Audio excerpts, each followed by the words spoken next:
বিশ্বের সবচেয়ে বৃহৎ গণতন্ত্র বলে পরিচিত ভারতে এবারের লোকসভা নির্বাচনে ভোট গ্রহণ শুরু হয়েছিল গত ১৯ এপ্রিল। প্রায় দেড় মাস ধরে চলে এই বিশাল কর্মযজ্ঞ।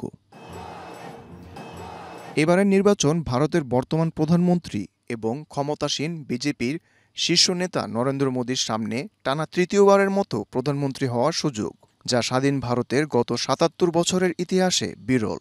গত প্রায় দেড় মাস ধরে ভারত জুড়ে যত প্রচার প্রচারণা সভা করেছেন মোদি, প্রায় প্রত্যেকটিতেই জনগণকে ভোট কেন্দ্রে এসে ভোট দেওয়ার আহ্বান জানিয়েছেন তিনি। এদিকে ভারতের অনেক রাজনীতি বিশ্লেষকদের মতে এবারের নির্বাচনে ঘুরে দাঁড়ানোর বেশ ভালো সম্ভাবনা রয়েছে কংগ্রেসের। আর এই সম্ভাবনার মূলে রয়েছে কংগ্রেসের নেতৃত্বাধীন রাজনৈতিক জোট Indian national development inclusive alliance India. ২০২৩ সালের জুলাই মাসে গঠিত এই জোটে রয়েছে বিজেপি বিরোধী ২৬টি রাজনৈতিক দল। এসব দলের মধ্যে কয়েকটি দল বিভিন্ন রাজ্যের রাজ্য সরকারের ক্ষমতাসীনও রয়েছে। ফলে বিগত দুই নির্বাচনের তুলনায় এবারের লোকসভা নির্বাচন ছিল অনেক বেশি প্রতিদ্বন্দ্বিতামূলক।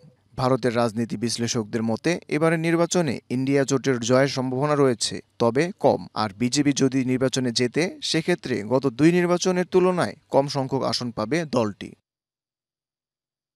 তবে নির্বাচনে কে জয়ী হবে তা জানার জন্য অপেক্ষা করতে হবে আগামী ৪ জুন পর্যন্ত, কারণ ওই দিনই ফলাফল ঘোষণা করবে ভারতের নির্বাচন commission. Sheikh Fahim, Asian television.